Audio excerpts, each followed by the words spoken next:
আমার দেখা সেরা একটি ভিডিও আপনারা দেখেন এবং মজাটা আপনারাও নেন। ভালো লাগলে আপনারা একটু শেয়ার করে দিবেন, ছোট ভাই একটু হেল্প হবে। প্রতিদিন তোমার পিছনে আল্লাহ তাআলা 18 লক্ষ টাকা খরচ করেন। তোমরা জানো আমরা প্রতিদিন 30 থেকে 32 হাজার বার শ্বাস প্রশ্বাস গ্রহণ করি, 30 থেকে 35 হাজার বার শ্বাস প্রশ্বাস গ্রহণ করি এবং প্রতি মিনিটে 7 থেকে 8 লিটার আমরা বাতাস গ্রহণ করি এবং প্রতিদিন প্রায় 10 থেকে 12 হাজার লিটার বলা হয় তাই এখান থেকে 550 লিটার পিওর বাতাস আমাদের ফুসফুস গ্রহণ করে।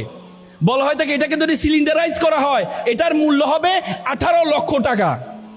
তার মানে প্রতিদিন তোমার পিছনে আল্লাহ তাআলা 18 লক্ষ টাকা খরচ করেন। তো তুমি মনে করো আল্লাহ তাআলা তোমাকে অনর্থক সৃষ্টি করেছেন? আল্লাহ তাআলা তোমাকে অনর্থক সৃষ্টি করেন নাই। তোমার মন খারাপ, তুমি একটু দেখতে কালো, তুমি একটু খাটো, তোমাকে আল্লাহ তাআলা অনর্থক সৃষ্টি করেছেন? নো, আল্লাহ তাআলা বলেছে ওয়ামা খালাকনাস সামাউ ওয়াল আরদা, আমি আসমান এবং জমিনে যা কিছু সৃষ্টি করেছি ওয়ামা বাইনাহুমা বাতিলান, আমি কোনো কিছু অনর্থক সৃষ্টি করে নেই।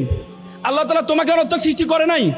আল্লাহ তাআলা তোমাকে এমন একটা কাজের জন্য সৃষ্টি করেছে, সেই কাজ পর্যন্ত তুমি যেতে পারো নাই বলে তুমি মনে করো আল্লাহ তাআলা তোমাকে অনর্থক সৃষ্টি করেছেন। আল্লাহ তাআলা কাউকে অনর্থক সৃষ্টি করে নাই। তুমি মন খারাপ করবা না, তোমার চেহারা সুন্দরদের মন খারাপ করবা না।